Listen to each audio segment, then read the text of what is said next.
Nuestro peritaje tiene que ser enfocado a determinar el daño psicológico.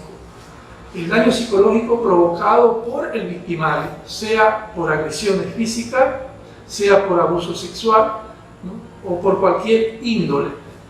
Entonces nosotros tenemos que determinar la relación víctima-victimario, cómo era esa relación, desde hace cuándo venía agrediendo a la víctima, muchos factores, ¿no es cierto?,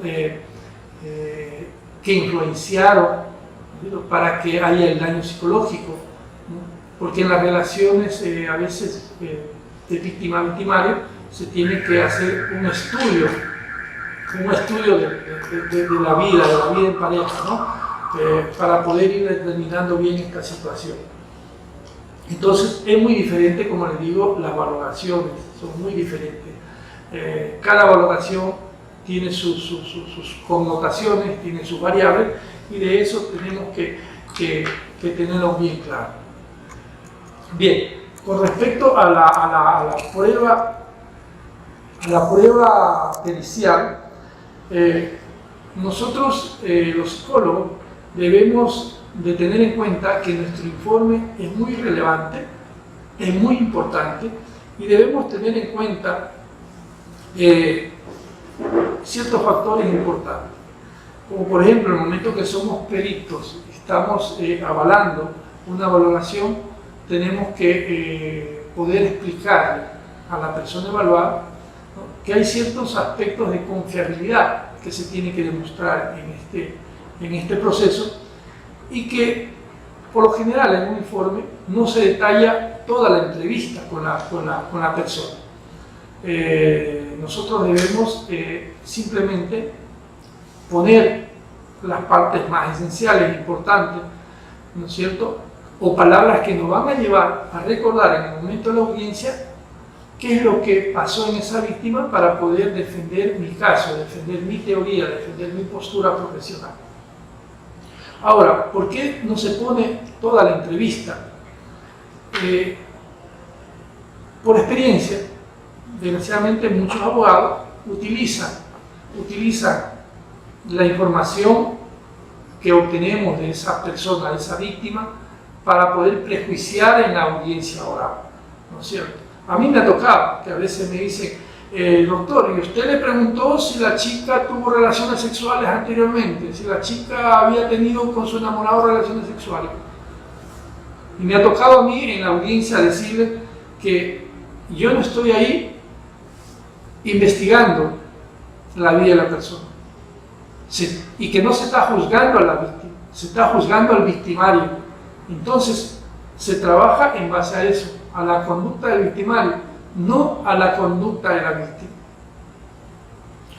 No podemos poner todo lo que nos dice en una entrevista. Por eso, por esas situaciones, porque muchos abogados utilizan una palabra, utilizan un contexto para poder denigrar a la víctima y justificar que por eso fue abusada, que por eso fue violada, ¿no es cierto? Entonces hay que evitar, y por eso la confiabilidad, el secreto profesional, el recelo profesional. Nosotros como psicólogos debemos tener muy en cuenta eso, ¿no es cierto?, para evitar que muchos abogados utilicen esa información, porque hay que recordar que el psicólogo también es parte o está amparado los derechos humanos. Entonces, al derecho de la intimidad de las personas tenemos que saber conservar esa intimidad, esa confiabilidad, ¿no es cierto? No como psicólogos forenses o peritos en psicología podemos también salir a decir cualquier cosa en un estrado. Tenemos que tener muy en cuenta esa situación, ¿no es cierto? Entonces, eso hay que tenerlo muy en claro. Bien. Cuando hacemos el análisis de la conducta, utilizamos podríamos decir que utilizamos tres procedimientos. Primero, la observación. Es importante la observación en una valoración, en una entrevista o en una pericia. ¿Por qué la observación? En la observación nos va a ayudar a determinar o a medir a veces hasta el grado de credibilidad del testimonio de la víctima. su fase de tristeza, su rostro, su vestimenta. Por ejemplo, yo tuve un caso de una niña, supuestamente una adolescente, cuando hace tiempo hubo una connotación de inseguridad en los colegios, decían que se estaban secuestrando a las adolescentes para prostituirlas, llevarlas a otros países. Y cuando se llegó a la investigación, de las conclusiones que no era así, que las chicas se habían estado yendo con sus enamorados, estaban viviendo con sus enamorados, y lógicamente para el pudor y vergüenza social y poder disculparse ante sus padres, mentían y decían que estaban siendo secuestradas, abusadas, violadas, prostituidas. Por ejemplo, el caso de esta chica que le digo, se había estado una semana con el enamorado y los papás buscándole, y ella se hacía llamadas indicando que estaba secuestrada y tantas cosas. La policía la recuperó por el Parque La Victoria y ese día me la llevaron a la entrevista directamente conmigo. La observación fue importante porque la chica me conversaba una historia de fantasía, una historia policíaca, ¿no? Me decía que le habían desgarrado la ropa. Yo al analizarle la ropa, porque tenía hasta en una funda la ropa, me di cuenta de que la rotura de las prendas no eran lineales, o sea, eran lineales y no eran en desgarro. Entonces lineales me daba la impresión de que fue cortado con un instrumento. Desde ahí ya comencé yo a tener dudas.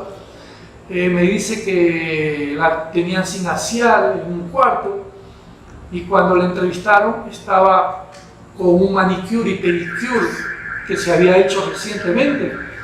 Entonces me llamó la atención eso, porque si estaba 7 días sin vestirse, en situaciones precarias, no podía tener un manicure impecable, ¿no? Entonces le dejé que hable y al final retomé las preguntas y lógicamente después me dijo la verdad, que destacó el enamorado y todo eso. Entonces esto que lo converso es para que vean que es importantísima la observación.